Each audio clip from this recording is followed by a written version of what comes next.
ፈልጋታለሁ ተቀብቼባት ኢየሩሳሌም እገባለሁ እግሯ አፈር አይረግጥም ጨርቅን አንጥፉላት ዘንባባን ይዛችሁ ፊቷ ዘምሩላት መታሰሯ ይብቃን በነፃ ልቀቋት።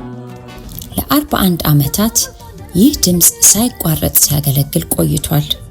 ብሩክታዊት አሰፋ ላለፉት 4 አስርት ዓመታት በዝማሬና በምስጋና የብዙዎችን ልብ ስታርስ ተስፋ ለቆረጡትም ተስፋ ስትሆን ኖራለች። ከዚህ ደማቅ አገልግሎት ጀርባ ግን ላለፉት 11 ዓመታት በካቨርኖማ ምክንያት የሚመጣን የጭንቅላት ህመም በጽናት ስትታገል ቆይታለች። በቅርቡ የተደረገው አስቸኳይ የብሬን ሰርጀሪ በተሳካ ሁኔታ ተጠናቆ አሁን የማገገም ጉዞዋን በሪሃብ ሴንተር ጀምራለች። በአሁን ጊዜ ብሩክታዊት ወደ ቀደመው ማንነቷና አገልግሎቷ ለመመለስ ከ6 እስከ 8 ወር የሚወስድ የቴራፒ ህክምና ውስጥ ልታልፍ ጉዞን ጀምራለች። የህክምና ወጪዋን ኢንሹራንስ 50% ቢሸፍንም ቀሪው አጠቃላይ ወጪዎቿ ግን የኛን እርዳታ ይፈልጋል። ለብዙ ዓመታት ይህ ቤተሰብ በትህትናና በታማኝነት ህዝባችንን አገልግለዋል። ለብዙዎች ድጋፍ ሆነዋል። ያዘኑ ተጽናንተዋል። ለችግረኞች ልባቸውን ከፍተዋል። እነዚህ ወገኖቻችን በኢትዮጵያ ወንጌላውያን ማህበረሰብ ታሪክ ላይ የማይረሳ አሻራ ካኖሩት መካከል ናቸው።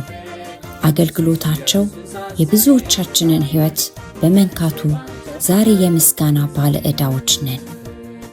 አሁን የእነርሱን ክፍተት የምንሞላበት ጊዜ ነው።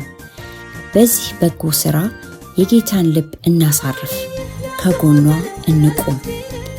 ይህችን የተወደደች የእግዚአብሔር አገልጋይ ድምጿ እንዲመለስና በዝማሬዋ ዳግም ትውልዱን ቆማ እንድታገለግል የሁላችንም የገንዘብ ድጋፍና ጸሎት ያስፈልጋታል። በቸርነታችሁ ከጎኗ ቁሙ። ለዚህ የድጋፍ ማሳሰቢያ በተዘጋጁት በጎፈንድሚ፣ ዜል፣ ካሽ አፕ እና በሌሎችም አመቺ መንገዶች ለመጠቀም እንድትችሉ gnbministry.org በመግባት ወይም ከታች ባለው ሊንክ በመጠቀም ከዚህ ቤተሰብ ጋር እንድትቆሙ ለዚህ ጉዳይ የተሰባሰበው የእርዳታ አስተባባሪ ኮሚቴ በድጋሚ በትህትና ይጠይቃል።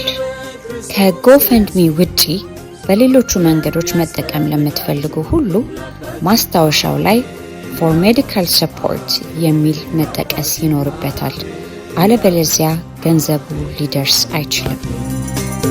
እንደ ባለጠግነቱ መጠን በክብር በክርስቶስ ኢየሱስ የሚያስፈልጋችሁ ይሙላባችሁ። አሜን። ይሙላባችሁ። አሜን።